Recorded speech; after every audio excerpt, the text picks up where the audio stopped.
sorry, y'all, for all I've done. But I'm not the only one. In a dark place, I told some lies. But I'm not the only one. We all got secrets under the sun.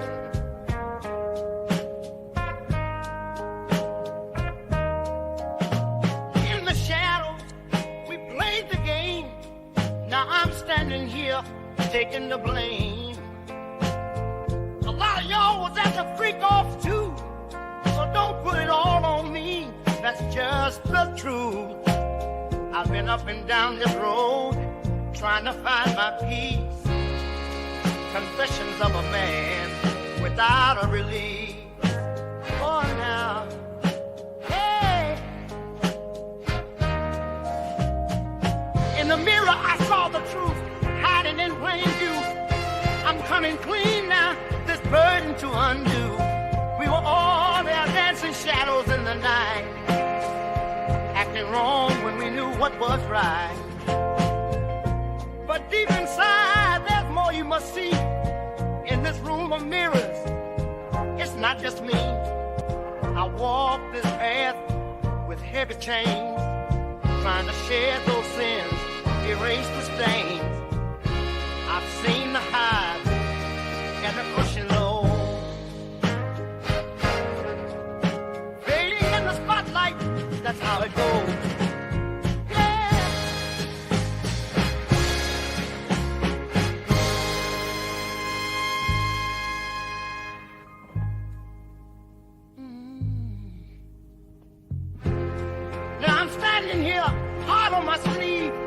Trying to clear the air, let the demons relieve. Every wrong turn and every mistake led me to this moment, let my soul quake. Plays a part in the shadows deep, lost in the game. It's promises to keep. All right. Hello, everyone. Thanks for tuning back in once again to the original Queen Ahmadiyyah Shakur show. I'm your host, Queen Ahmadiyyah Shakur, and this is your daily vitamin. So as you're coming in, please feel free to go ahead and subscribe to the channel if you haven't done so already. Be sure to click that notification bell and click the word all so you're notified each time the Queen Goddess goes live. Okay, so it looks like we have some more information on Diddy's nefarious self.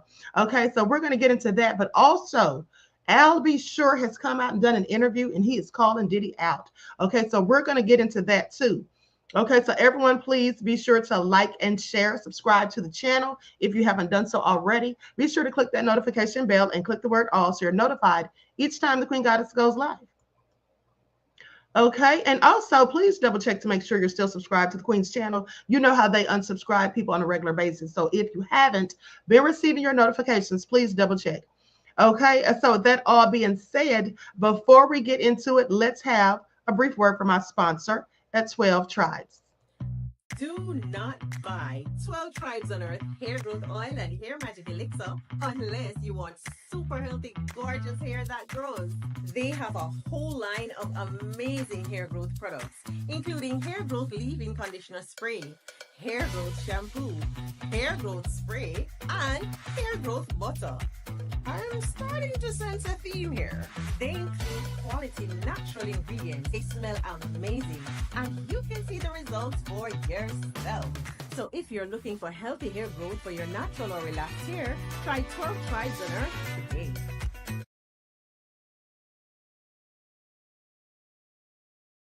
Okay, so with that all been said, don't forget you can purchase 12 Tribes hair oil at Etsy.com. Just look for Lisa Crafts. You can also find it at Walmart.com. Okay, so with that all being said, honey, let's get into this interview because I have not watched it yet. I saw it posted on X. Okay, so let's get into it because he's spilling all the tea, and then we're going to get into the legal documents, okay, that have been filed. With that all being said, everyone, please hit the like button. Thank you. That's the way you can support the stream absolutely for free. Here we go. Next guest was a New Jack Swing superstar in the 80s. Now, Al B. Sure is using his second chance at life to fight for health equity. After surviving a coma and liver transplant, he's an advocate pushing for real healthcare change. He's also exposing shocking truths about the music industry and recording artist Diddy in his upcoming tell-all, Do You Believe Me Now? It comes out this fall. I'll be sure, though, is joining us this morning. Good to see you. So good to see you. You look as well. good. You feeling good? I am so blessed. We woke up this morning.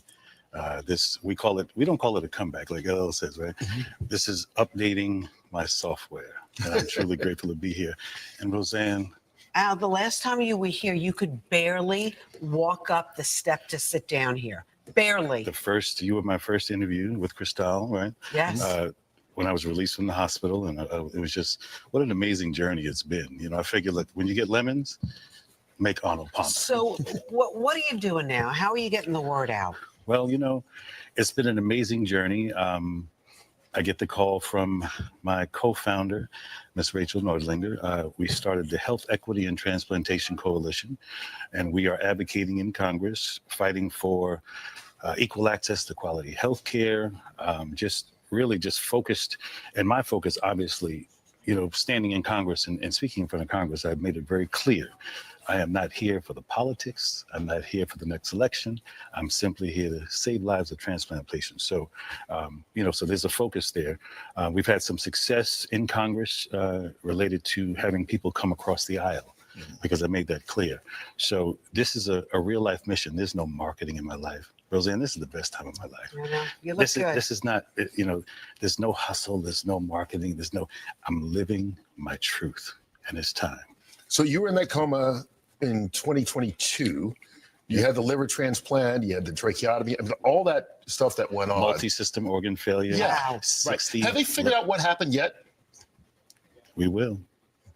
No, I mean, have the doctors medically, like, what happened to you? Yeah, what happened? So, because you just collapsed, right? Yeah, so, you know, just mysteriously out of the blue, you know, which we do talk about in the book. Yes, what that, I want to get into what that process is. But yeah, so it's been quite a journey. And as I said, you know, even as it relates to writing the book, I went through almost, you know, more than a decade of being scrutinized and clowned by law enforcement, them telling me, you need some help. Sex trafficking, really? What's wrong with you? No way, you know, not realizing that they were also working for the situation. Because you were hinting, saying, posting, I get calls, take it down or else, so on and so forth. But this is about Diddy, so let's be clear for everybody that doesn't know. Diddy, who's about to, his trial's about to start. Yeah, yes. They're selecting a jury. But you were on this train years ago. Yes, many, many years ago. I posted some information that was, you know, basically trying to save my life. And thank goodness to my ex, you know, the wonderful Kim Porter, the late Kim Porter, who, you know, kind of warned me all along the way to, you know, just kind of watch your back, so on and so forth. And I didn't understand why. Because of Diddy. Basically. Do you believe that she died of pneumonia? Absolutely not. Why? What evidence do you have? She was in the best of health. We just saw each other prior to her passing. We were actually celebrating our son's new Netflix Christmas special, and she was doing just fine. In fact, we were all at the event together at Netflix in the lobby. Sean, myself, the children, you know, all having a great time, and I'm, you know, grabbing Sean like, well, and she's in the back going, stop, you know. So it was a really festive opportunity just for all of us to be together, because it's nothing like the circus that's out here. So it was a lot of the stuff, you know, came to surprise, but a lot of the stuff will be revealed because, and that's why I thought it would be a good idea to finally tell my story. Every network came to me, participate and so on and so, but I said, listen, I have no interest in speaking about another man. But you are in the book. Yeah, right. But this, I will speak about where our paths cross and what's most relevant, and something I've been trying to say for many, many years. And unfortunately, Roseanne, even with Sean being incarcerated, that's not a celebration. There's no celebration in it. First and foremost, there's way too much collateral damage, and in many, many ways. Many people's lives are affected. And in fact, a genre of music that I grew up in is ruined right now. You're blaming Diddy for that? I'm blaming this entire industry and the way it's gone. And, you know, there's no one person that's in charge, but this level and this magnitude of a story of detriment, of diabolical, just heinous, whatever's really going on. It's unfortunate. Is Diddy suing you or threatening to sue you? No. No? I have the truth. But one thing is, you have volunteered to testify at the trial, correct? Not as of yet. Actually, I was subpoenaed. Okay. So my attorneys worked something out. So I believe when the time is right, I'm going to discuss it with my attorneys. But you're willing to?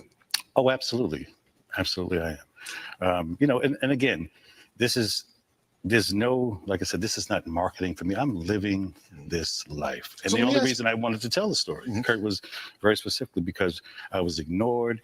There was the most expensive PR campaign against me to shut me down. If you actually knew what they did to me, there was a bounty on my head. There was a bunch of stuff. So do you think specifically then that Sean Diddy Combs or people affiliated with him did something to you that caused you to have multi-organ failure? I believe this to be the case, yes. Absolutely. Wow. My first time saying it. Are you concerned that he still has power outside of incarceration? Remember, I'm the only one who spoke up, and I'm the only one left alive.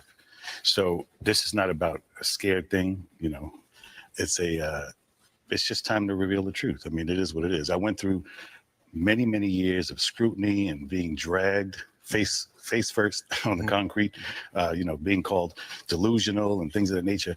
When I said sex trafficking and all the things that I said, because my job was not, listen, I don't want to take down your business if that's what you're doing. Just stay out of my backyard. Stay out of what I'm doing. I'm focused. How did we start this, Kurt, from Mount Vernon, writing love songs, to a case, arguably bigger than OJ, in 2025.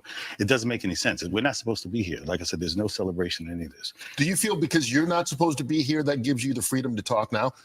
Because you survived? Yes, I believe so. Listen, my faith serves me so well. I'm in prayer every single day, multiple times a day, just saying, just let's get this right.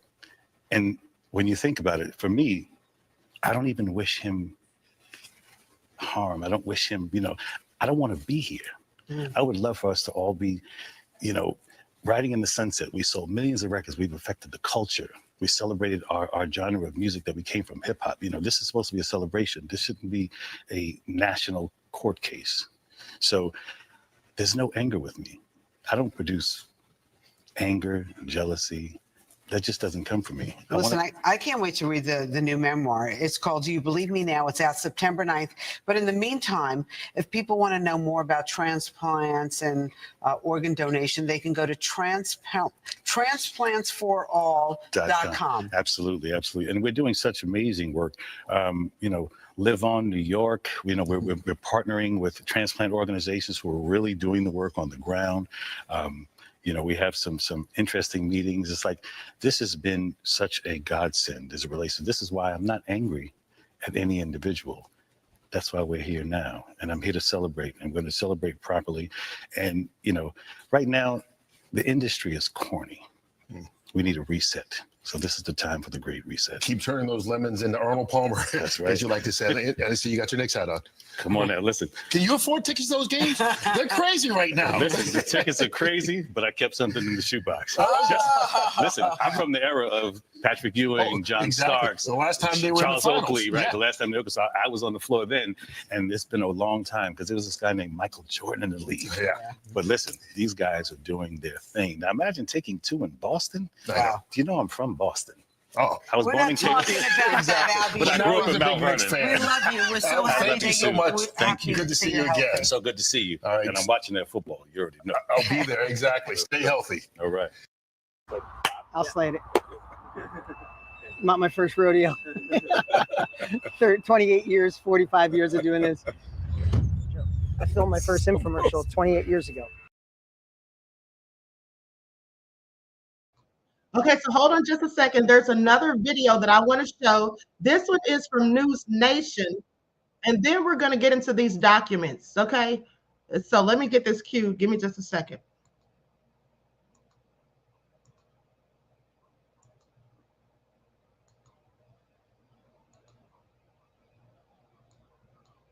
Let's go to the latest now on Diddy.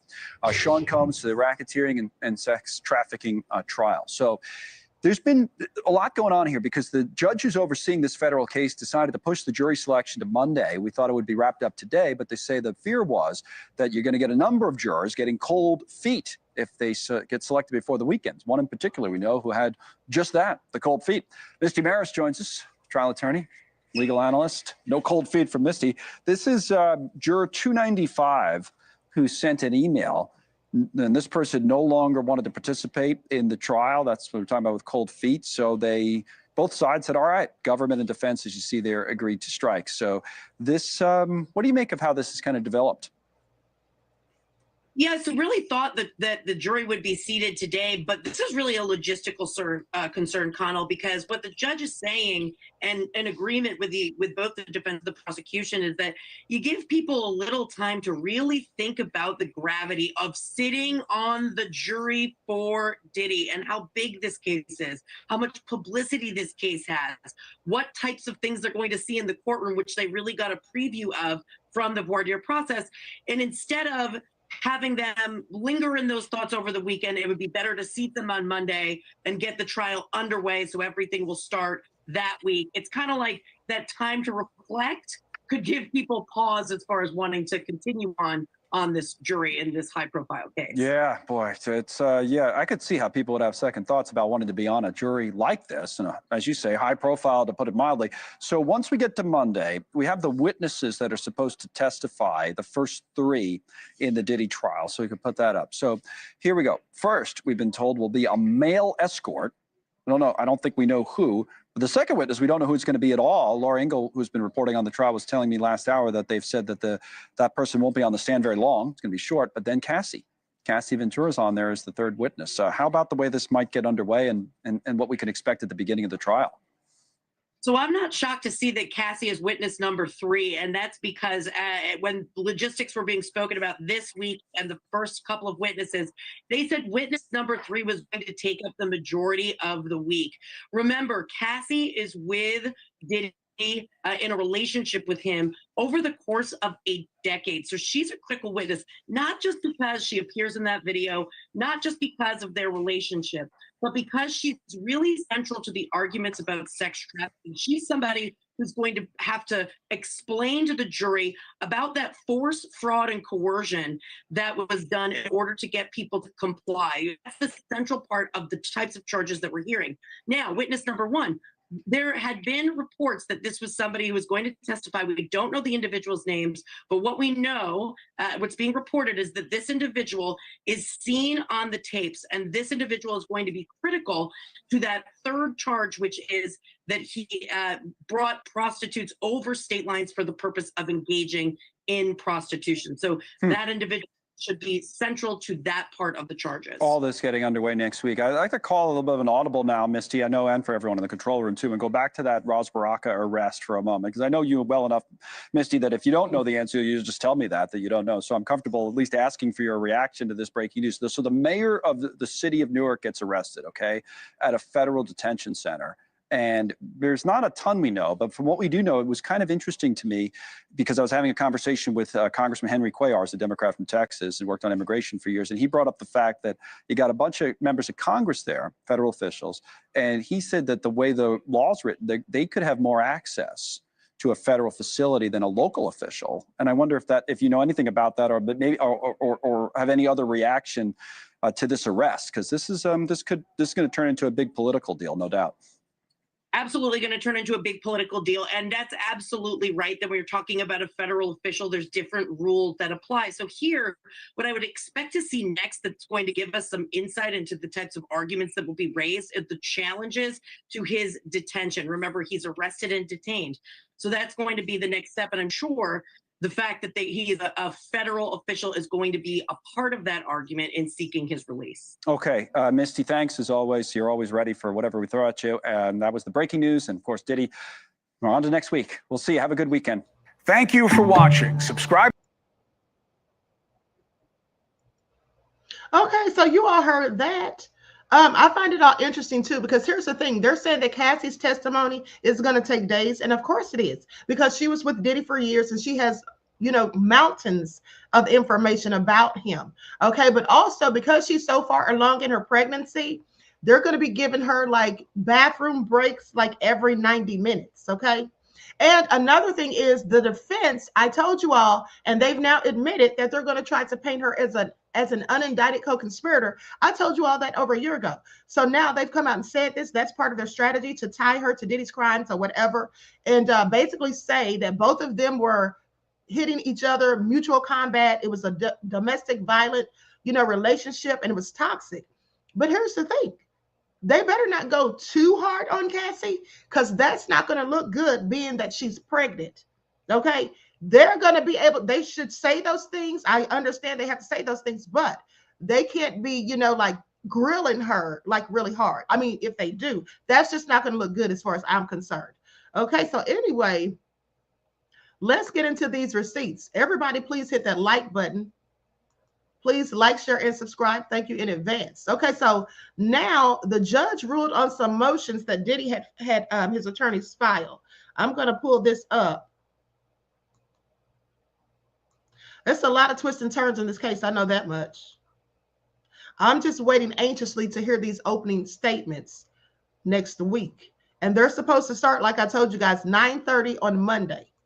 So we're going to be tuned in.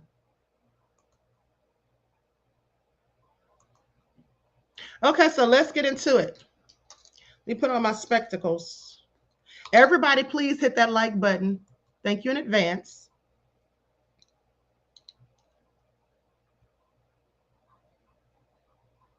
Okay, now this is what the judge ruled today.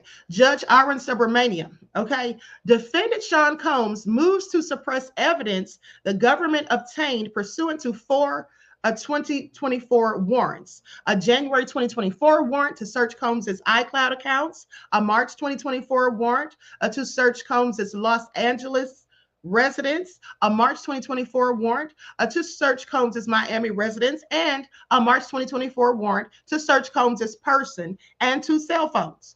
Okay, now Combs claims there are 2 grounds for suppression. First, he argues that the government's warrant applications were intentionally misleading, which at a minimum requires a frank hearing. Okay, so please pay attention. Now, for those of you who don't know what a frank hearing is, okay, it's basically a legal proceeding where the court decides, they determine whether or not the officer's affidavit to obtain a search warrant was valid, or if it had any false statements or any omissions in it, okay, lying by omission, anything like that. And then they usually have a hearing, okay, to figure all of this out. This actually started in 1978 with a case about Franks versus Delaware. That's what it's named, who it's named after. And here's the thing. During the Franks hearing, the defendant or either their attorney, their team of attorneys or whatever, has the burden of proving that the officer made false statements or left out information, okay, that could be misleading. And they have to demonstrate that the false statement actually included, or that they knowingly left out the information and intentionally and recklessly did this. Okay. An example of this would be the Breonna Taylor case. Okay. So if you remember the Breonna Taylor case, remember how, hold on, let me read some of these comments. Now, remember how in the Breonna Taylor case, I told you all that the warrant was fraudulently obtained. Okay. The warrant was fraudulently obtained. The officers lied to get it. They lied on the postal inspector, and they lied to the judge who issued the warrant. Okay. So had that been called out, then they could have asked for a Franks hearing. Okay. So that's how that goes. But let's continue. And everyone, please don't forget to hit that like button. Okay. So now, with that all being said, under the Supreme, hold on, where was I at? Okay, they said it requires a Franks hearing. Now, second, he says that the warrants were unconstitutional general warrants. Okay, for the following reasons, the motion to suppress is denied. So the judge is not going for it. He's like, nah, that's not going to cut it. Okay, no Franks hearing is required. Under the Supreme Court's decision in Franks, a defendant seeking to suppress evidence obtained pursuant to an affidavit containing erroneous information must satisfy both a state of mind requirement and a materiality requirement by showing that, one, the claimed inaccuracies or omissions are the result of the affiant's deliberate falsehood or reckless disregard for the truth. And 2, the alleged falsehoods or omissions were necessary to the issuing judge's probable cause finding. Okay, so to obtain an evidentiary hearing on a Frank's motion, the defendant must make a substantial preliminary showing that he has met this standard, which clearly Diddy has not. He has to prove that these agents, when they raided the home, when they had the warrant, that there was something left out, that it was fraudulently obtained, that there were lies told, or there was some misleading information. And Diddy has not proven that. He's just saying these things because that's just what he and his attorneys likely think. Okay, so he didn't meet the standard, including the requirement that the affiant made the allegedly false statement knowingly and intentionally or with reckless disregard for the truth. Now, the burden imposed by the substantial preliminary showing standard is a heavy one. Okay, Combs fails to meet the burden. So, you know, that's really bad for Diddy. I just want you all to pay attention because there were certain things that were confiscated from the residences during the raids that Diddy doesn't want entered into evidence, but it's going to happen now. Okay, he can forget that. Okay, now the claimed misstatements and omissions are not material, the judge says. The court begins with materiality, okay? The materiality requirement is often considered first because, as the Supreme Court explained in Franks, if when material that is the subject of the alleged falsity or reckless disregard is set to one side, there remains sufficient content in the warrant to support a finding of probable cause. A no hearing is required. To determine whether misstatements are material, a court must set aside the falsehoods in the application and determine whether the untainted portions of the application suffice to support a probable cause or necessity finding. Although omissions are governed by the same rules as misstatements, the literal Franks approach does not seem adequate for omissions because by their nature, omissions cannot be deleted. So for omissions to better approach is to insert the omitted truths and then ask where there is a residue of independent and lawful information sufficient to support a finding of probable cause. In this context, probable cause means a practical common sense decision, whether given all the circumstances set forth in the affidavit before the magistrate judge. There is a fair probability that contraband or evidence of a crime will be found in a particular place. Okay, so Diddy just really didn't have any proof of what he was saying. And then if there were things that he's claiming were left out, then he should have stated what exactly was left out. Okay, but he didn't do that. Now, even if the court excises the alleged misstatements and adds the allegedly missing information, Combs fails to demonstrate that the residue of independent and lawful information in the affidavits is insufficient to support a finding of probable cause. So basically, even if there were things that were left out, you haven't proven that there was absolutely no reason whatsoever for them to conduct the raids. Okay, or for the warrants, the search warrants to be issued. Because you know why he can prove that? Because there absolutely was probable cause. Okay, so first and foremost, victim one. Combs says omitted evidence disrupts the government's narrative that he forced victim one to participate in freak-offs, which was fundamental to the S-trafficking charges identified in the affidavits. Now, when the warrant applications were made, Combs alleges the government had possession of a device that contained, and this is redacted, okay? But they had some device that contains some information, supposedly. Now, Combs also points to messages between Combs and victim one, which of course is Cassie, that he argues contradict the government's claims that the freak-offs were coerced. These messages, victim one tells Combs, blank. So this would likely be text messages between he and Cassie, where he's trying to say that something in those text messages discredits what she said in her lawsuit. So Combs highlights a message that victim one sent him after a 2018 interaction during which the government alleges blank. Combs argues that these messages show the context of the relationship between himself and victim one, and blank, contrary to her statements to law enforcement, actually blank in a long, complicated, and often loving relationship. So he's trying to say that they were in a loving relationship And if they would only allow these text messages of what she said to him to be shown, then it could give context, okay, to the fact that, no, I wasn't trafficking her. This is just how we got down. We were just swingers. We like to swap partners or include other people in our bedroom. Okay, now Combs says that omitted evidence also undermines two other government allegations. First, that he blank, and second, that he blank.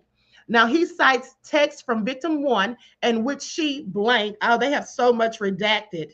I really hate it. And he argues that the affidavit should have included evidence about victim one's financial motive to exaggerate and falsify. He accuses the government of knowing but impermissibly hiding that victim one had blank.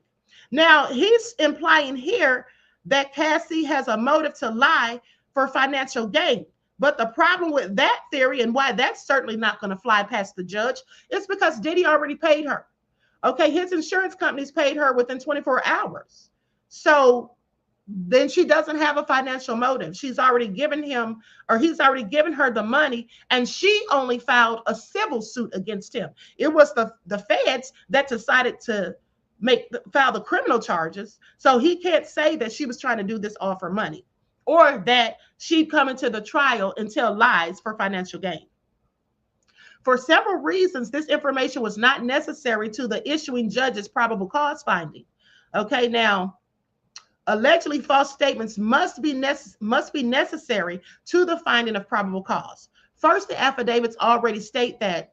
Okay, that's redacted. The affidavits also acknowledge that. Okay, I'm going to skip past all of these redactions. Now, third, although an affiant cannot be expected to include every piece of information gathered in the course of an investigation, all right, so a full view of omitted messages includes information bolstering the probable cause determination. We cannot conclude that the government omitted certain information with reckless disregard for the truth when it's clear that fully disclosing the details would only have strengthened the wiretap application. Just 2 weeks after one of the messages Combs says should have been included. For example, okay, so basically they had some wiretaps is what it sounded like, because I don't recall reading this anytime before in any of the other paperwork that they had wiretaps supposedly. But the bottom line is Diddy cannot prove these things that he's alleging. And also, here's the thing. Here's the real problem. Even if they did omit some evidence or leave out some facts in the warrant, the bottom line is if you have so much evidence you've compiled and collected from these different residences, well, you might just not be able to include all of it, is what the judge is saying. Okay, so you can't hold them accountable for that, because that is not to say that they did it intentionally or that they were being reckless. Okay. And at the end of the day, listen, anything that they found as evidence would strengthen their case 9 times out of 10. So why would they leave it out? But what Diddy is trying to say is, oh, they left out stuff like these text messages on purpose because they know that's going to discredit their case. They know that's going to prove that I wasn't trafficking her, that we were just in this relationship. So that's what Diddy's trying to say. But the judge is not buying any of it. Now, third, although an affiant cannot be expected to include every, oh, I'm sorry, I already read that. Hold on, let me scroll down. So just 2 weeks after one of the messages Combs says should have been included, for example, okay, and then there's redactions. Now, these texts, if included in the affidavits, would have strengthened the government's showing of probable cause as further evidence that Combs physically abused victim one, that he coerced her using blackmail, and that she didn't want to participate in some of the freak-offs. Now, you know what text messages I think that they're talking about? There were some text messages, if you remember, that I showed you all where Diddy and Cassie, and I want to say these text messages may have been included in Cassie's lawsuit. In her civil lawsuit, that must be where I read them. I mean, I've read so much stuff, I can't remember where every piece of it came from. But there were some text messages where Diddy and Cassie had obviously gotten into it, and then they were trying to make up, and Cassie was talking about she had a busted lip, she had a knot on her head, you dragged me by my hair. She said all of this. That's in those text messages. So Diddy sounds crazy to say that they're trying to leave those text messages out just to bolster their case, because that would absolutely help their case. And it would definitely show, that she was coerced. Okay. And that she didn't want to participate in freak offs. And even if that wasn't why he beat her that day, that's what it would absolutely look like. Okay. So that was just a waste of his time to even try to say that, as far as I'm concerned. Now, as to evidence of victim one's civil suit against Combs, the affidavits already include this information. Okay, so there it is. That is where I got it. They said it's already included. Okay, yeah, so I did read that in her civil lawsuit. Now, while the affidavits don't reveal that Combs eventually blanked to resolve the case, it is unclear how blank undermines victim one's credibility. The text messages, okay, and whatever she wrote in her civil lawsuit, the judge is saying it's unclear how you think that's supposed to discredit her, because Diddy's trying to imply that stuff that's in Cassie's civil lawsuit is contradicting, what she may come, well, basically saying that it's going to contradict what really happened, or basically contradict her testimony, or it's going to speak to her credibility. Now, the judge is like, that's not even clear. What is he talking about? Her credibility is going to, unless, of course, she gets in court and changes up her whole story, which we already know she's not going to do that. So how is Diddy thinking that's going to mess up her credibility? Okay. Except for, what Diddy might be thinking, what he might be talking about is, if you all remember, Mark Garrigo said on that podcast, he said something about, he was saying something about Cassie said that they got into the fight at the hotel in 2016 because of a freak off that she didn't want to participate in. But then Mark Garrigo said that's not true. He said the real reason they got into that fight was because Cassie she went through Diddy's phone and saw some text messages. Now, is that really important? I'm sorry, to me, it really doesn't matter what the fight was about, but they're trying to make it about the cell phone, because they know that if the video shows her leaving, fleeing, and Diddy dragging her back and beating the crap out of her, and Cassie saying that this was during the time they had a freak off, well, that works for the prosecution, who is saying that he forced her to have those freak offs. Okay, and that makes it S trafficking as far as they're concerned. So they're trying to flip the narrative. Okay, so please pay attention. But here's the thing. Mark Garrigo said that wasn't true, but where is he getting his receipts from? He's getting them from Diddy. So if he doesn't believe what Cassie's saying, and he thinks she's not telling the truth, how does he know Diddy's telling the truth? Okay, make that make sense. So anyway, goes on to say just the opposite. Having already been blank, victim one lacked any financial motive to lie. Where this is redacted, I think that it probably said, if I had to guess, that having already been paid or the suit settled, okay, that would prove that she lacked a financial motive. And while Combs is correct that information as to a confidential informant's credibility must be considered in a warrant application, the Second Circuit differentiates between professional informants, and witnesses like victim one. Right, because Cassie is not considered an informant. An informant might absolutely tell lies. They might have a motive, because there are some informants that are paid. Okay, so they have financial incentives to lie and say whatever. And also sometimes they have things promised to them, like a shorter sentence if they've been, if they're going to jail or whatever. But Cassie's a victim, not an informant. Okay, so that doesn't make any sense either. Okay, so like victim one, who need not be shown to have been previously reliable for the authorities to rely on her statements, so on their statements. So if you're a victim, they don't have to prove that you have lied before or that you have some sort of malice intent, because if you're a victim, you're supposed to get to say what you have to say anyway. Okay, and then a victim wouldn't really have a motive other than to get justice for themselves. So anyway, I'm going to skip past all of this that's redacted. Now, finally, even if alleged misstatements and omissions as to victim one undercut probable cause of S trafficking, and they do not, according to the judge, Combs has not argued that they are material to other federal offenses identified in the warrants. Now, here the application sought evidence related to multiple offenses other than S trafficking. Victim 1 was also not the only alleged victim of S trafficking in 3 of the 4 challenged affidavits. And Combs doesn't show that information about victim 1 was necessary to the overall determination of probable cause of S trafficking, where there was evidence as to other victims. Okay, so right here, the judge is saying, listen, Cassie's not the only one who's saying this stuff about you. She's not the only one who's accused you. There's other people who filed civil suits against you. There's other people who've said you've done these things to them. So even if we take out the information, or even if we say the text messages were left out of the information for the warrant, that doesn't matter, because other people have said that you did the same thing. So either way, the feds already had probable cause. Now, with that all being said, this is so much is redacted. I really hate it. I mean, I can guess what maybe some of it is, but okay. So, but if the government relied on this information in the affidavit, Combs says it should also have included S worker 1's other statements, including that blank, to give the magistrate judge a more accurate understanding of blank. The government says it didn't have S worker 1's other statements when the warrants were sought, and Combs doesn't have any specific response on reply.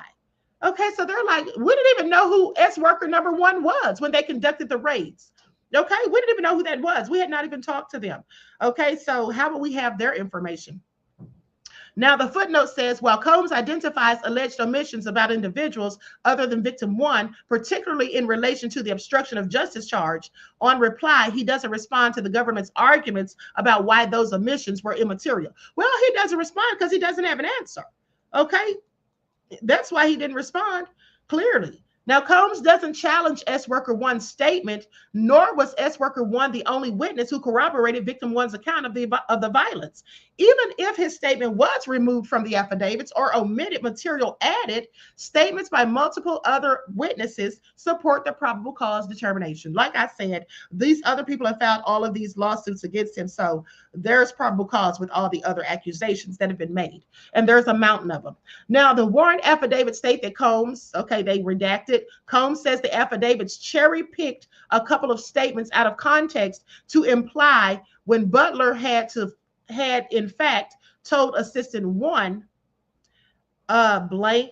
I don't know who Butler is, but the warrant application does include this. Okay, so this can't possibly be an omission, let alone a material one. Combs also quotes friendly text messages where blank. Now, without these friendly texts, Combs says the magistrate judges were given a completely distorted picture of what was really a blank. This is another instance where full inclusion of the relevant text would strengthen the probable cause determination. While Butler was texting assistant 1 blank and blank, a few days later, Combs texted assistant 1.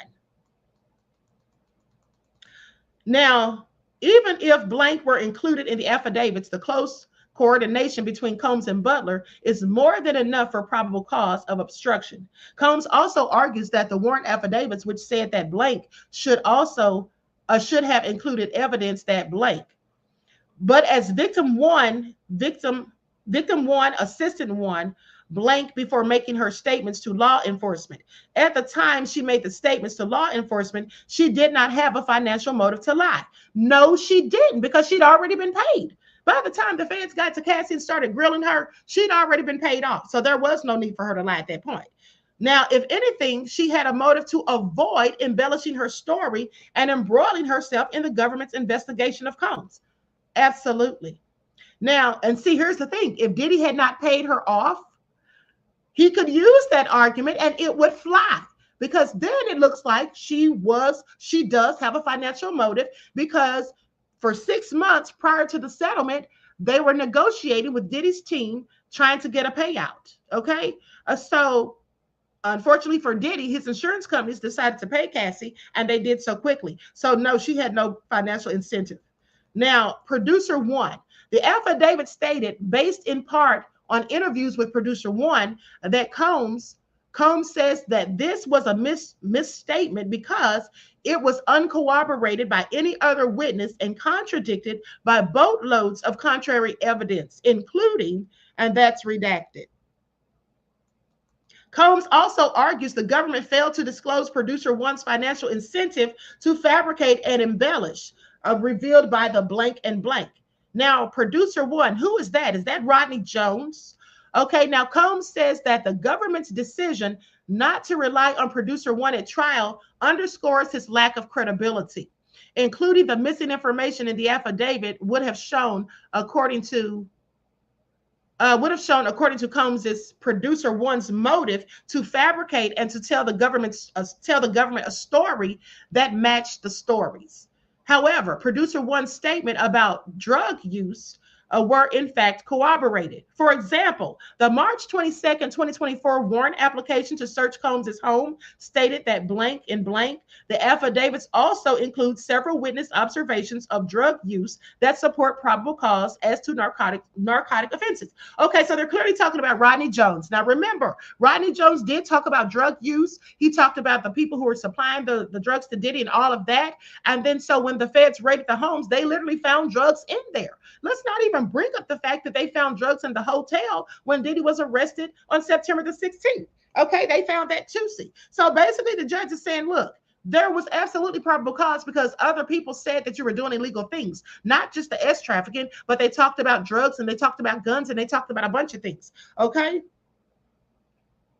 And now as I think about that, those guns that they found in Diddy's houses, in Diddy's homes with serial numbers scrubbed off, well, that is going to be a problem when you think about it, because I had forgotten that Rodney Jones already said that in his lawsuit. He'd already said that Diddy had guns and stuff in the closet, money and duffel bags in the closet and stuff like that. So now that they found those guns in the house, well, Rodney Jones already said it. So now it's obvious that there were Diddy's. I mean, we knew there were Diddy's, but I was thinking that if Diddy wasn't at home and other people were in their residence, then he could just try to say that it wasn't his. But no. Rodney Jones already said that. So Diddy's just screwed. Okay, there's no getting around it.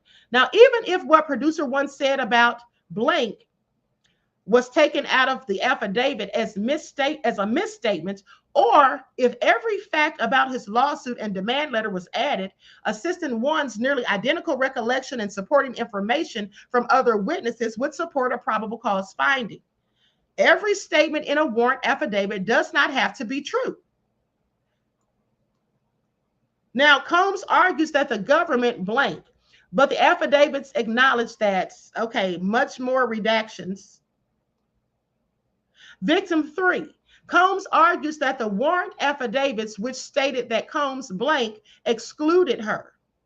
She said that she was blank and that Combs blank, but if the affidavits had included all of Victim 3's public statements, they would also have included a public interview, which now that's Gina Hoon. Okay, that's Gina Hoon. I told you all, remember you heard it here first. I told you all that was Gina Hoon. I told you all about the interview she did in 2019 and all that stuff she said. I told you that it corroborated what Cassie said, because she too said that Diddy was beating her, stomping her, and dragging her by her hair. Okay, you all remember me saying that? So the judge is right here telling us who the victim is, victim number 3. And not to mention, I told you all that someone that I know very closely who knows Gina Hoon already told me that she was victim number 3. But the judge just confirmed what we already knew. So in another incident, blank and all this blank, and this is clearly sufficient to establish that Combs used force and coercion. Now, victim 4, the warrant affidavit states that blank and that Combs's employees later blank. Combs objects that the affidavits left out critical information, including a text that her attorney blank and blank. Now, the government wasn't aware of the blank when the affidavits were sworn. Combs's only response is that it simply defies belief that the government wasn't aware of this specific evidence. Like victim 1 and assistant 1 and victim 4 is not a professional informant whose credibility had to be assessed before the affiant could rely on her statements. And in inclusion of this allegedly missing information would not have necessarily undermined the probable cause determination. Further, while the affidavits detailed information about how blank was based on an interview with victim 4, blank, blank, and blank, victim 4's allegations were corroborated by phone records. On the day that Combs's associates, including producer 3, allegedly tried to silence her after the assault, blank, blank, and blank. This evidence enhances victim four's credibility and at the very minimum provides evidence, or enough for probable cause. Honey, this is all a whole mess. I don't know what Diddy's lawyers were thinking when they even, filed this for him.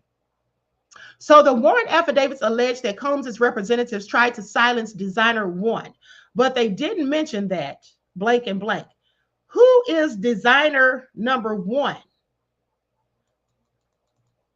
That's interesting. Now, together with producer one and victim four, Combs says designer one was part of blank. However, the affidavits already acknowledge that designer one contemplated blank and blank. And the government says, and Combs doesn't contest, that at the time of the affidavits, it wasn't aware that blank. Okay, and then again, like victim one, assistant one, and victim four, designer one is not a confidential informant. So the affiant was under no special duty to investigate her credibility before relying on her statements. Listen, here's the thing. When the police go and speak to a victim, go and speak to witnesses of a crime, they don't have to check these people's credibility like the judge is saying. They absolutely don't. Okay, Diddy's talking about these people as if they're snitches, as if they're paid informants or something. Okay, these are people who he has clearly, allegedly victimized. Now, Combs hasn't shown that these alleged misstatements or omissions are material on their own. And he also fails to demonstrate that even when evaluated as a whole, they were necessary to the probable cause determination. The affidavits rely on blank.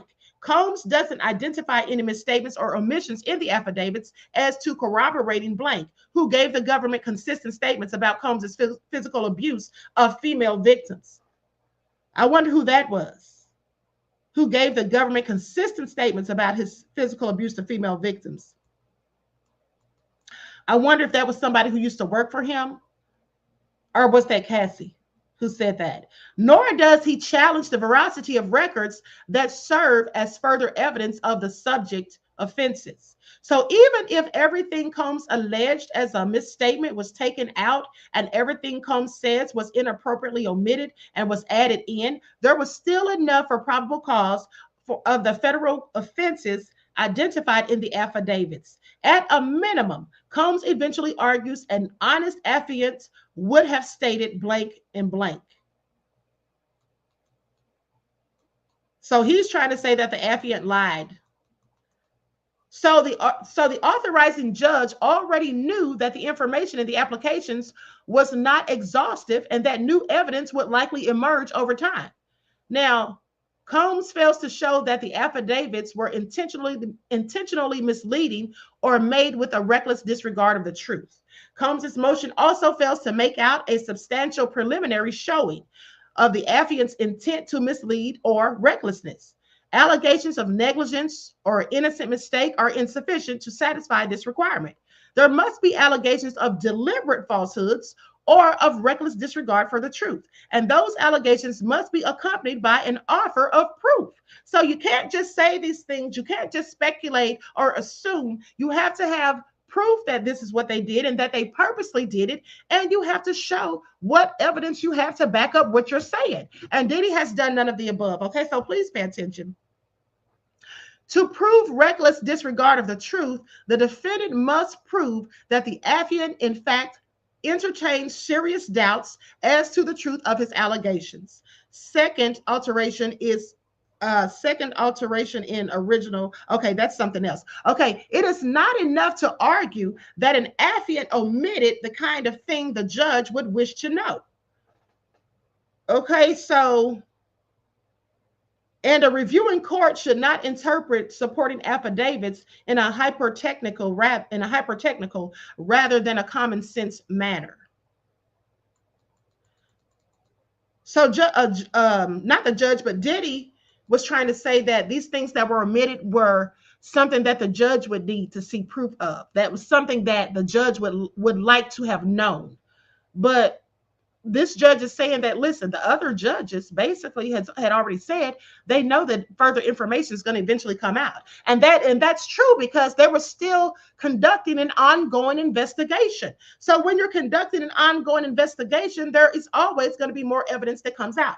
Okay, so while reckless disregard can sometimes be inferred from the omission of critical information, it is harder to show recklessness or intent to deceive, whereas is the case here, the omissions are not necessary to the probable cause determination, where the omitted facts would have proved or provided an additional or stronger reason for the judge or magistrate to authorize the requested warrant.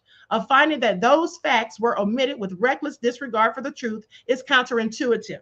We cannot conclude that any omission here was made deliberately or with reckless disregard for the truth when it's clear that full disclosure of the relevant information would only be strengthened by the search warrant application.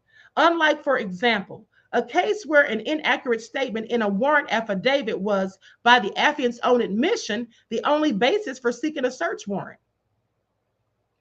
Okay, so here there was no material omission or misstatement, let alone a clearly critical one, because there is no basis to infer recklessness or intent to mislead.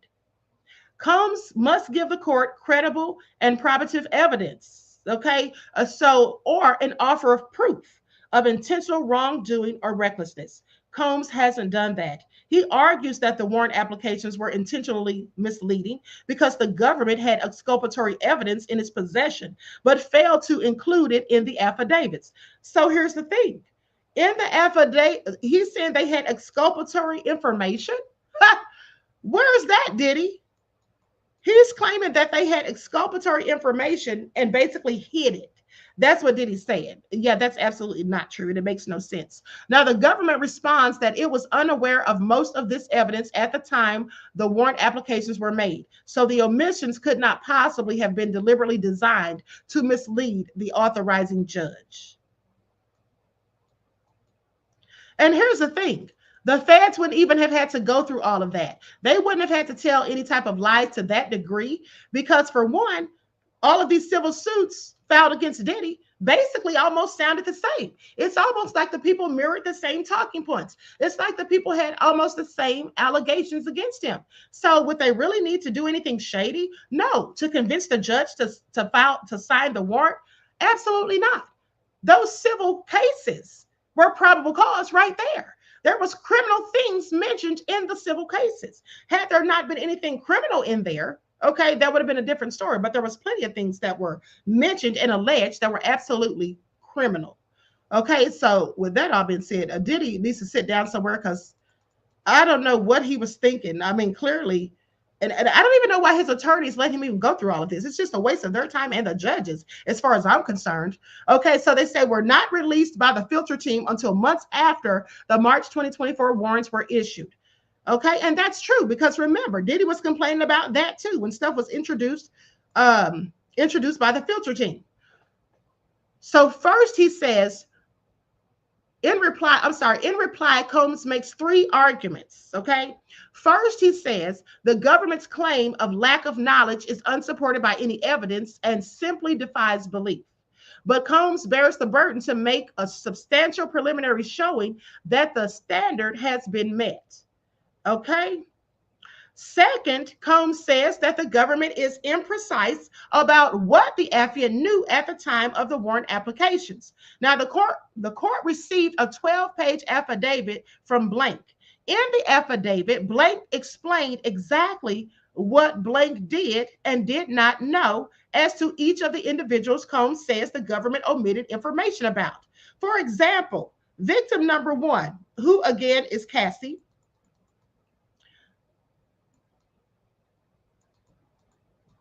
okay, so victim number one, who is Cassie, acknowledged that he knew about victim one's lawsuit. Okay, Blank acknowledged that he knew about victim one's lawsuit against Combs, but stated that he was Blank, while Combs, in a supplemental letter, claims that the government Blank, okay, explained that the blank from the documents the government received. He also stated that he was not aware of anything on victim one's electronic devices other than a single chat thread that the laptop Blank was in the filter team's review process. Blank at the public bail hearing in September of 2024. So S worker one, okay, this person stated that S worker one only told him that he blank blank, which was conducted months after the warrant applications. Assistant 1. Okay, Combs claimed in another supplemental letter that the government possessed additional screenshots of the text conversation between blank before the warrant applications were made. And he further argues that the government's possession of the screenshots showed that it was in contact with blank and could have obtained whatever additional context was required. While law enforcement extracted information from blank never reviewed the extractions, Blank was aware that Assistant 1 blank. Oh, honey, these redactions are just ghastly. Please pay attention. Now, in a letter responding to Blank's affidavit, which has not yet been docketed, Combs says only that blank, and however, given the lack of evidence of material falsehoods or omissions in the affidavits, the government's showing as to the availability of information at the time of the affidavits and blank, Frank's affidavit, Combs fails to satisfy his burden to make a substantial preliminary showing of intent to deceive or recklessness. Third, Combs argues that the Frank's inquiry is not limited to what the individual affiant knew. Combs relies on the collective knowledge doctrine, which provides that under certain circumstances, an arrest or search is permissible where the actual arresting or searching officer lacks the specific information to form the basis for probable cause or reasonable suspicion, but sufficient information to justify the arrest or search was known by other law enforcement officials initiating or involved with the investigation. I really don't know what Diddy was thinking and what his team was thinking. Okay, because this all sounds real crazy to me that he even thought this was going to fly with the judge. So Combs says that the Fourth Amendment doctrine is generally governed by the collective knowledge doctrine. But in the Second Circuit, the doctrine has solely been applied to warrantless searches and seizures, not to a judge's probable cause determination when issuing a warrant. Okay, so Diddy, it sounds like he got the laws mixed up. I'm just really trying to figure out how Mark Agnifilo even let this fly. Okay, why this was even filed. Because what Diddy's basically trying to say is that they didn't have a right to search the properties, that there was something shady about how the warrants were given or issued or whatever. But again, he's proven nothing. He's given no information to substantiate any of that. Okay, so where was I? Combs says that the Fourth Amendment doctrine is generally governed by the collective knowledge doctrine. But in the Second Circuit, the doctrine has solely been applied to warrantless searches and seizures, not to a judge's probable cause determination when issuing a warrant. Okay, because that's not even applicable when a judge is determining whether or not they have probable cause to issue a warrant. Because all that comes later. Okay, so extending the collective knowledge doctrine to exigent circumstances analysis while recognizing that settled law in this circuit applies the doctrine only to warrantless searches and seizures. Now, this makes sense because the doctrine was developed to address fluid, evolving situations in the field where mobile defendants are pursued by large police departments equipped with swift modern communication technology. These are not the conditions under which judges decide whether to authorize search warrants, and Combs cites no case applying the doctrine in these circumstances. Now, even if the government's knowledge could be imputed to the affiant, and it cannot, the judge says, misstatements or omissions caused by negligence or innocent mistakes do not warrant suppression. So basically, even if they did leave out something, as long as you can't prove that they purposely did it, intentionally did it, or tried to hide something, then at the end of the day, there's no need to suppress any of this information because you cannot likely put all of every little detail, okay, in your application for the warrant. You can't include every little detail anyway. That's just like crazy. Okay, so Combs identifies no credible and probative evidence of wrongdoing and makes no offer of proof. Okay, he concedes as much when in his reply brief, he argues that there is a strong inference of intentional deception based on the government's omissions. But as the court has already explained, no such inference can be made because the alleged misstatements and omissions were not material, much less clearly critical to the probable cause determination. Okay, so that didn't even matter. That had nothing to do with the probable cause determination. The judge already had everything that they needed to issue these warrants, to sign the warrants. Now, courts have recognized that the burden to obtain a Frank's hearing is a heavy one, and such hearings are exceedingly rare. So courts have construed the burden imposed by the substantial preliminary showing standard as a heavy one that requires more than a mere conclusory showing, and that is a high burden. Okay, Combs fails to show his entitlement to a hearing here. So he's not, the judge doesn't see why he feels that Diddy should have a hearing, basically, because Diddy just doesn't have any proof to back up anything that he's alleging. All of these things that he's saying that the feds have done or haven't done, he doesn't have anything to back it up. It's just what he's saying. Now, Combs also contends that the warrants were unconstitutional general warrants. The Fourth Amendment states that no warrants shall issue but upon probable cause, supported by oath or affirmation, and particularly describing the place to be searched and the persons or things to be seized.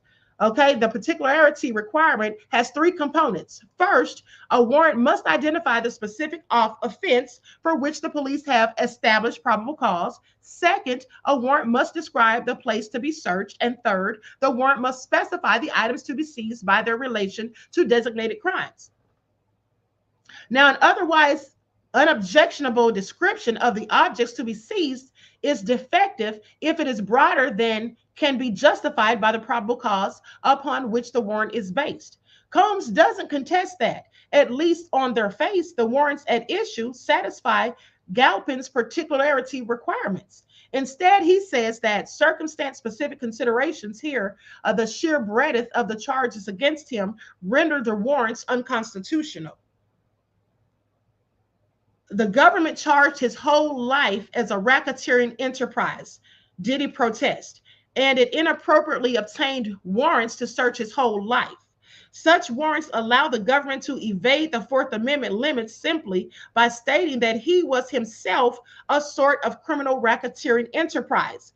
To support his position, Combs points to the United States versus Way as a case where comparable warrants were held to be unconstitutional. Now, so the judge goes in to detail. It looks like he's going to go a little bit into detail about this case. He says, Way is the only example that Combs cites, and the warrants there are not comparable. Okay, so they're not even the same scenario as what Diddy's case is. In Way, neither warrant at issue set forth the crimes under investigation, which alone was enough to render them insufficiently particularized. They failed to cite criminal statutes or even describe any suspected criminal conduct. Here, the warrants detail the specific crimes under investigation. So that was a bad comparison for Diddy to even reference that case, because they described, basically in Diddy's case, it told what the criminal investigation was about. It named specific crimes that they were accusing Diddy of. In the case with Way, it did not. It didn't describe any specified criminal conduct. So if they didn't have any specified criminal conduct, then that's why they would likely, they would likely not have had probable cause to issue those warrants in that case, not Diddy's. Now, the Way warrants also failed to connect the items subject to seizure to the suspected criminal activity. Okay, completely different. Apples and oranges. What was Diddy's team thinking? Now, instead, they called for seizure of expansive categories of often generic items without any meaningful content-based parameter or other limiting principle other than for some categories requiring that items bear some generalized connection to at least one of the individuals and entities. In contrast, the government's warrants in this case repeatedly emphasized that, well, they redacted it, but I'm going to take a guess and say that the government's warrants in this case repeatedly emphasized that Diddy was involved in racketeering, sex trafficking, and prostitution. Okay. that was just a bad example. Anytime you're going to reference a case to try to justify your claims, you have to make sure that the case is similar to yours, that you're dealing with the same exact scenario. Otherwise, it doesn't make any sense. Now, Combs says that blank doesn't mean much in this case because the underlying charges implicate all aspects of his life, personal and professional, because the subject offenses were defined as including all of Combs' businesses in his household, businesses, his household, and his relationships with his girlfriends over the last 2 decades. It's hard to think of anything that would not have been related to the subject offenses. In practical terms, he argues blank isn't a limitation at all, especially because the warrants authorize seizure of personal electronic devices that could contain sensitive private information. The government responds that the requirement that materials be related to the subject offenses is a real limitation because materials that were not related to criminal activity were fully protected from seizure. And because Combs' decades-long criminal activity was the reason for the long volume of recovered material. Okay, because basically they're saying, look, people are accusing Diddy of having been engaged in these crimes for decades, at least 2, possibly 3. Okay, so there was no limit on the information or the evidence that they we're going to gather when they had those warrants. So courts in this circuit have observed that long-running, wide-ranging, and complex alleged crimes justify casting a wide net. Okay? Now pay attention to that. Courts in this circuit have observed that long-running, wide-ranging, and complex alleged crimes justify the casting of a wide net. That means, listen, you've been sitting up here doing all this stuff and people have accused you of doing this for decades. So I'm sorry, but we're not going to limit ourselves to what evidence we're going after when we raid your residences. Okay, we have to cast a wide net because there's likely so much stuff that we don't even know even exist that we can possibly find. Okay, because of the extent of the allegations against him and because of the extent of time that these allegations cover. Okay, the span of the period of time that these allegations cover. So that just doesn't make any sense. Now, when, for example, the criminal activity pervades an entire business, seizure of all records of the business is appropriate, and broad language used in warrants will not offend the particularity requirements. A warrant may be broad in that it authorizes the government to search an identified location or object for a wide range of potentially relevant material without violating the particularity requirement. So in other words, they did not violate Diddy's rights. Okay, they didn't do anything wrong. And even if they had, Diddy has not proven any of that. He's just grasping at straws right now because clearly Diddy is desperate. Okay, please pay attention. Lights up, everyone, please. Don't forget to like and share. Thank you in advance. Okay, so now courts must take into account the nature of the alleged wrongdoing and the complexity of the alleged crimes and evidence when evaluating particularity. And here, the allegations of fraud are particularly wide-ranging, with evidence of wrongdoing likely touching numerous aspects of the defendant's business, employees, personal life, and property. Moreover, the charges against the defendant include allegations that he obstructed the government's investigation into his conduct, which certainly justifies collection of a broader array of evidence. Okay, so they can go out there and snatch up everything that they think might be proof against Diddy. Where a particularity complex scheme is alleged to exist, it may be appropriate to use more generic terms to describe what is to be seized. As the government points out, it is also well settled that warrants can authorize seizure of electronic devices if they link the items to be searched and seized to the suspected criminal activity. Okay? Which the warrants at issue in this case absolutely do. Okay, Lord Diddy, what were you thinking, honey? What was he thinking? This is all so nefarious. I can't wait. I absolutely cannot wait until Monday to hear those opening statements. This is going to be epic. Okay, finally, Even if the warrants were infirm, suppression would not be warranted given the good faith exception, which recognizes an exception to the exclusionary rule of evidence obtained in objectively reasonable reliance on a subsequently invalidated search warrant. Now, exclusion is a last resort, not a first impulse, okay? This is because the exclusionary rule is not an individual right. Instead, it applies only where it results in appreciable deterrence. There are 4 circumstances where the deterrence goal justifies exclusion. Number 1, where the issuing magistrate has been knowingly misled, and that doesn't apply here. Number 2, where the issuing magistrate wholly abandoned his or her judicial role. That doesn't apply here. Number 3, where the application is so lacking in indicia of probable cause as to render reliance upon it unreasonable. And 4, where the warrant is so facially deficient that reliance upon it is unreasonable. Okay, so none of those elements apply here. Okay, none of them, not a one. And there's 4 of them mentioned, but not one of them applies. So as to the first exclusion, the court has already rejected Diddy's contention that the issuing magistrate judges were knowingly misled.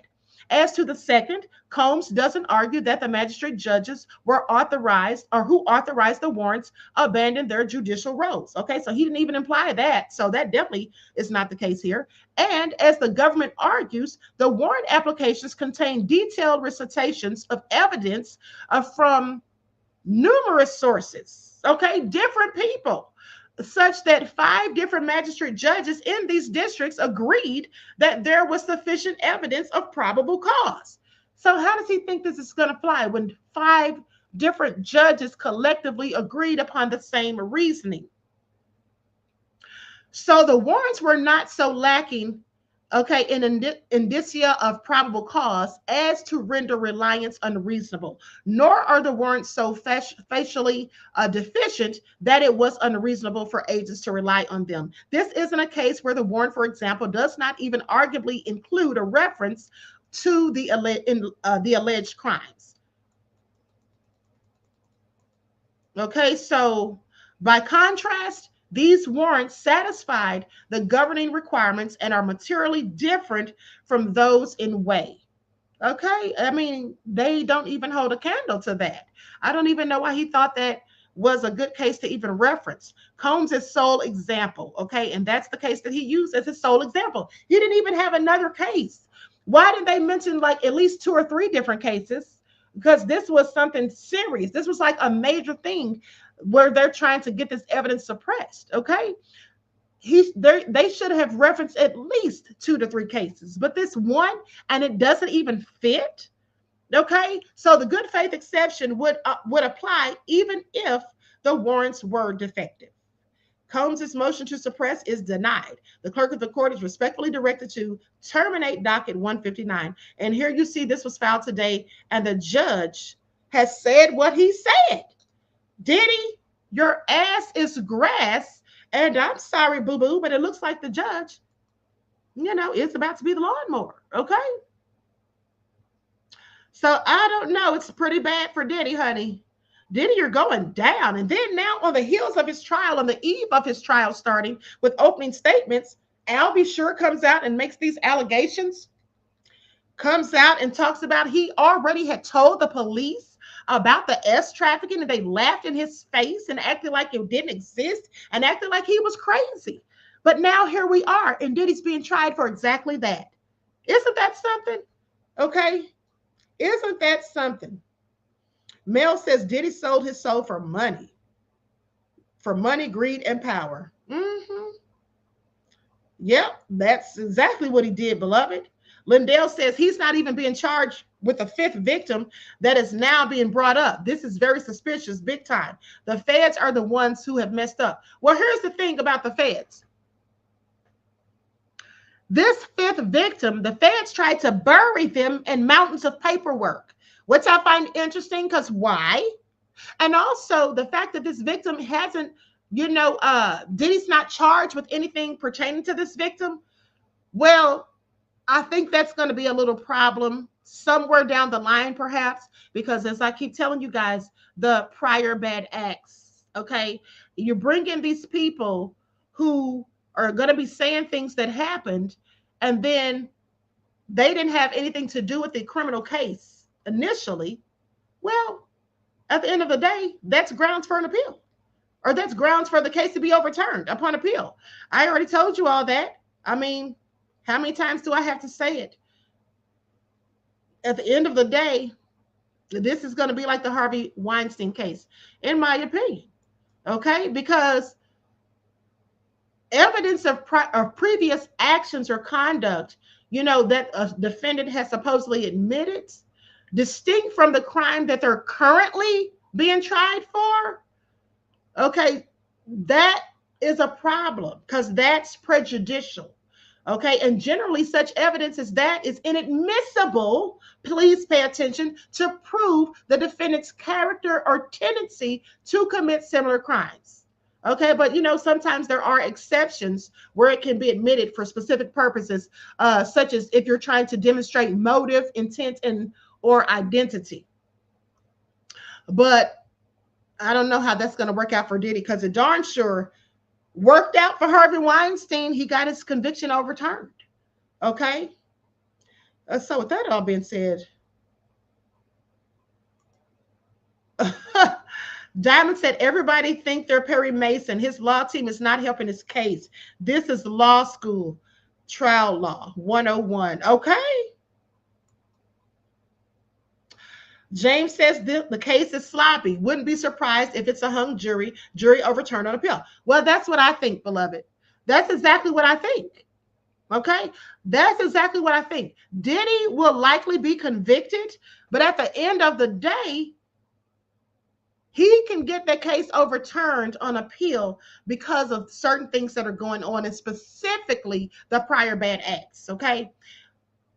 With that all being said, I'm going to conclude this broadcast. I want to thank you all for tuning in.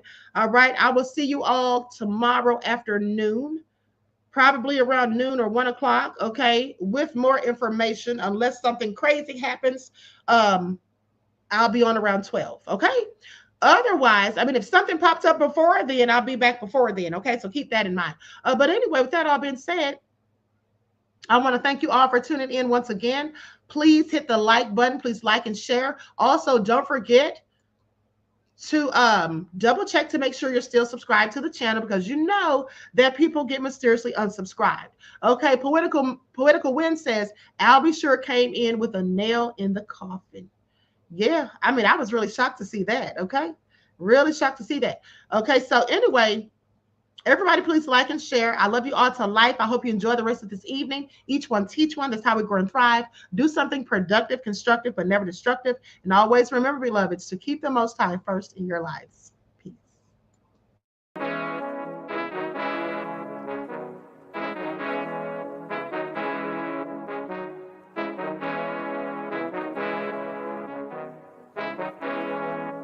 Hey, yo, Nick, hit him with that flavor. All in my skin. God all in my blood, kings all in my circle. You touch one of mine and you're done. They show no love for the queen. Why you hating on me?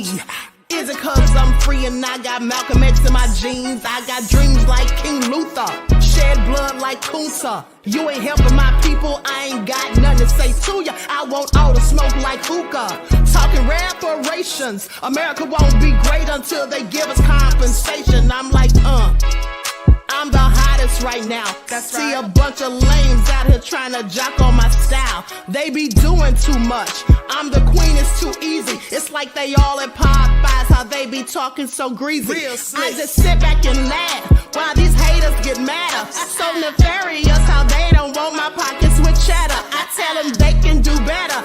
These snakes in the grass can leave a bite on your ass, cause y'all be trusting too fast. I got my foot on the gas, other one on they necks. Dropping receipts on haters, you better show some respect. I'm never facing regrets, we only facing the threats. Running through every challenge like a relay, break no sweat. It's a cold game, so I got that blanket with me. Now that my people awaken, ain't no going to sleep. I do not play by my piece. This time I'm playing for keeps. You talking slick, but when I see you like them ends, we gon' meet. And I got gold all in my skin, God all in my blood, kings all in my circle. You touch one of mine and you done. They show no love for the queen. Why they hating on me? Is it cause I'm free and I got Malcolm X in my jeans and I got gold all in my skin, God all in my blood, kings all in my circle. You touch one of mine and you done. They show no love for the queen. Why they hating on me? Is it cause I'm free and I got Malcolm X in my jeans and I got